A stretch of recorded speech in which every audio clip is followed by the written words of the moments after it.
Hey, it's Charlton from the Sol Quartet, and this is our final Angel Island bonus episode featuring an excerpt from our conversation with poet Genny Lim and arts educator Andi Wong. Though Angel Island began with our collaboration with Huang Ruo, Genny and Andi are essential to everything it has become and continues to be. And we are thrilled to share that since the time of this podcast, Genny has been inaugurated as San Francisco Poet Laureate. She's the first Chinese American to hold this position. You can hear more about Genny and Andi's personal histories and contributions to the Angel Island project in parts 1 through 4 of Angel Island. But we do want to tease our upcoming Songs of the Diaspora, which will premiere later in 2025, a multimedia performance with poetry by Genny Lim and new music by Chinese diaspora composers in the U.S., Theresa Wong, Vivian Fung, and Meilina Tsui.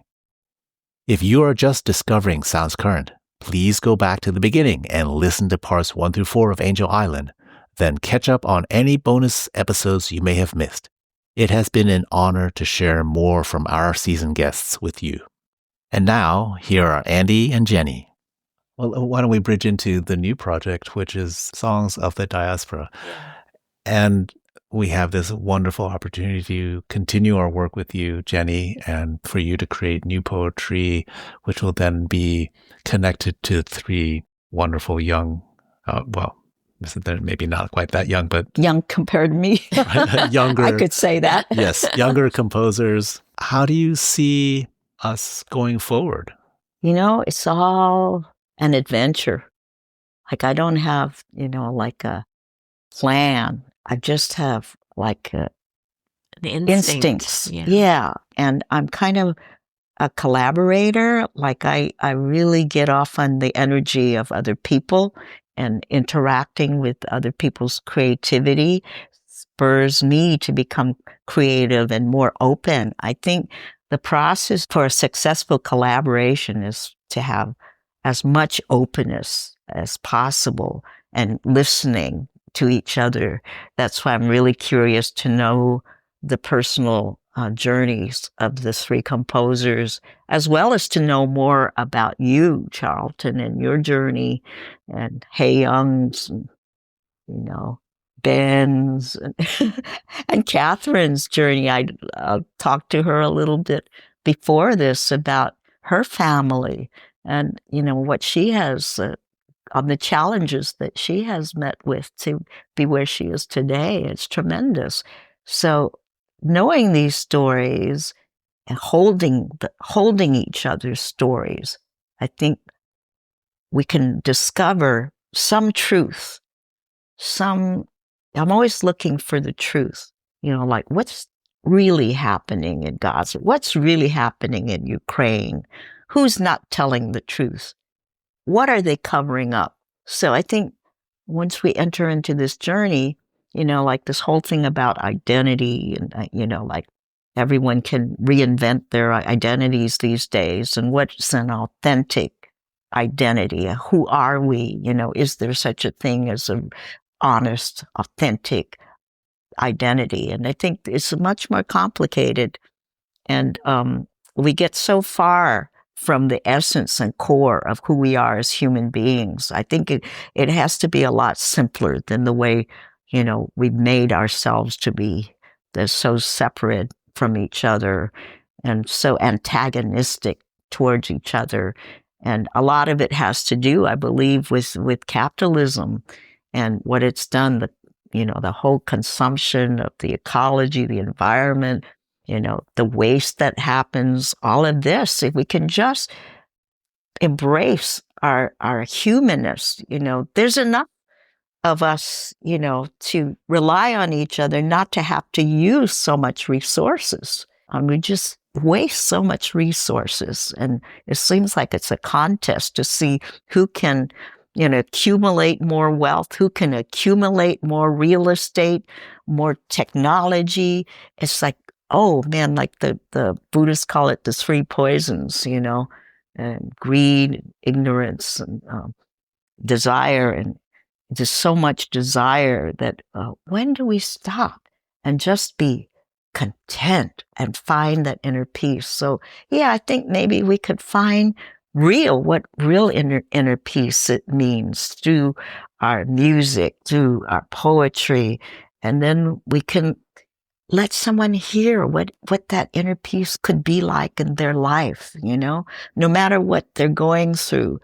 They just lost a child. They've lost their homes. There's so many fires, and there's all these tornadoes going on in the country right now. There's so much loss. There's so much grief. Where do you find the ability to survive and still maintain your sanity, your inner peace? I think that's our job, to be able to find that for ourselves and for each other. Otherwise, there's just no hope for us. Today's talk, they focused a lot on hope because they felt like the younger generations, they just really need that kind of support from us. And that's one thing that we can give. And it was amazing. Today, there are 18 children who are bringing suit against the EPA in California for climate. Yeah.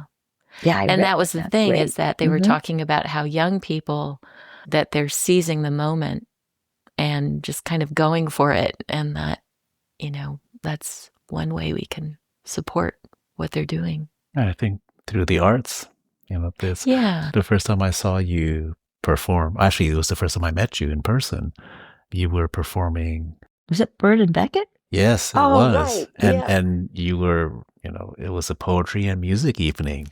And I think music has certainly been a big part of your life. Yeah. And this project, obviously, and other projects that we've been working on together have always combined word with music.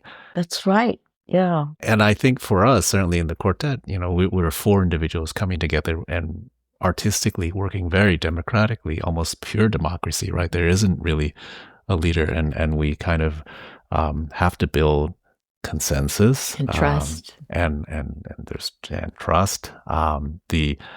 With 4 people, you can't get easy majorities. You can get split votes very easily, and so you definitely have to find another way to build consensus. And for us, really, it's finding unanimous consensus, and which is really the best way, but coming, that's so beautiful. Finding, it's like negotiating and finding a way to where we can all agree. It's like, okay, this is what we want to do. Let's do it and go forward. We often joke that if everybody played more chamber music, the world would be a better place. The world would be a much better place. Yeah, you're modeling how we're supposed to cooperate, Less talking. Yeah. More listening. And you're modeling it. And like, it doesn't matter who's the lead artist on the paper.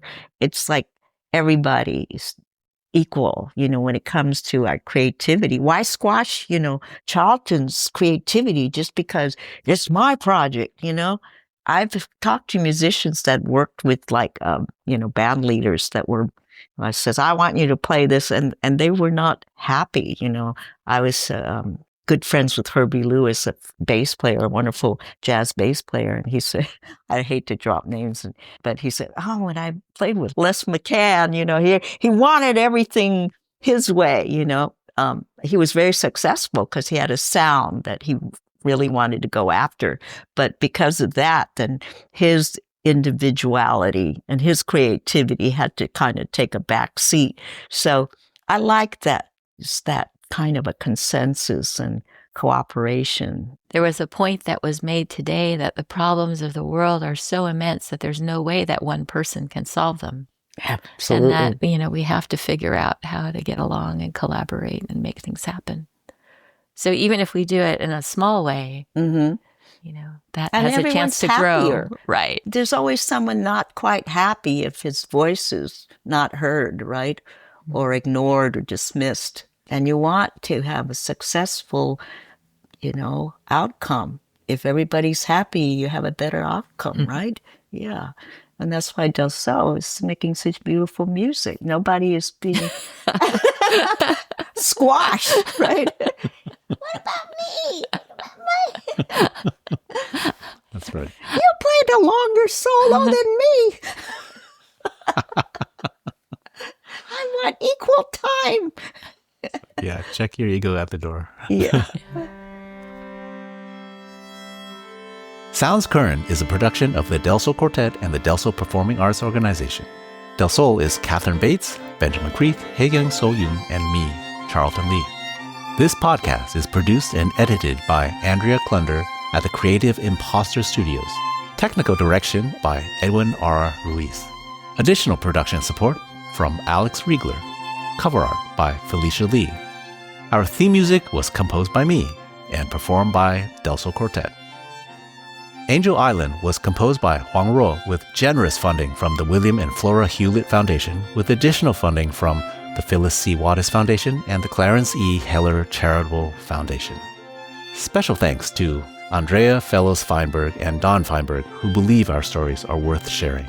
And thank you to all of our guests and collaborators in the ever-expanding world of Angel Island. You can find links to all of the resources and partners mentioned in this episode in the show notes in the episode description in your app and at delsolquartet.com/podcast. To learn more about Del Sol Quartet and the Angel Island Project, visit delsolquartet.com.